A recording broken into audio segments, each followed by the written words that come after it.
Leo Agosti 26, 2026, na kesi ya mwenyekiti wa chama cha demokrasia na maendeleo Chadema Tundu Lissu inaendelea katika mahakama kuu masijala ndogo jijini Dar es Salaam. Kesi ya uhaini Tundu Lissu dhidi ya jamhuri, na mwenyekiti ameingia tayari mahakamani akiwa na vibe. Amesema naona wameanza kunyoana wenyewe na watu wanacheka mahakamani. Ameona kina mzee Loitama na Jenerali Ulimwengu anasema nyewe wazee hamjakata moto kama wale wazee wengine.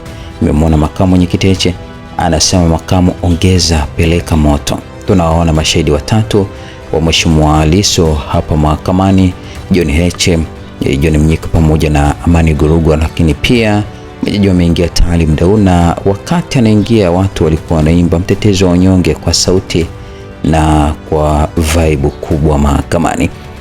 Yupo anaongea pia na mwenyekiti, nimemwona pia Tundu Lissu anaongea na mwenyekiti wa Bavicha Taifa wa Kilimanjaro. Anamuuliza mmeshaandaa mashahidi tayari? Anamjibu kitu, anasema hayo leo tutamaliza, hakuna shida. Inapigwa High Court, wanaingia majaji na kukaa sehemu yao. Anasema Karani Criminal Session number 19605 Jamhuri dhidi ya Lissu.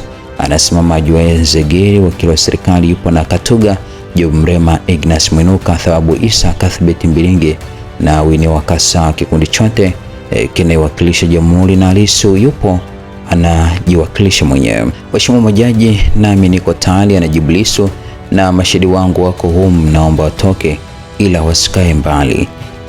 Majaji wanateta na kucheka kidogo. Makamu Heche, Mnyika, Golugwa na Brenda wanatoka zao nje. Watu wanajiseti kwenye viti vyao hapa mahakamani, na majaji wanateta kidogo kisha wanasema haya, tuendelee. Mheshimiwa Lissu anasema haitakuwa vibaya mkinikumbusha nilipoishia. Jaji Nduguru anasema pale ulipomtaja Askofu Pisa. Mheshimiwa Lissu, sasa leo nataka nijikite kwenye kesi kama ilivyowasilishwa kwenu upande wa mashtaka, ushahidi wao walivyoleta.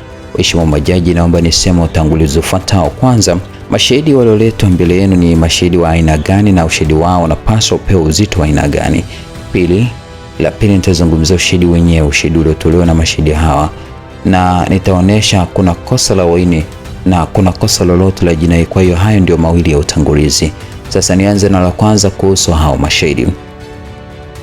Wakati preliminary hearing, upande wa mashtaka ulileta orodha ya mashahidi 30 ambao walisema hao ndio wataleta ushahidi wa kuthibitisha tuhuma za uhaini dhidi yangu, na upande wa mashtaka ukuleta mashahidi wote 30, badala yake walileta mashahidi 17 peke yake.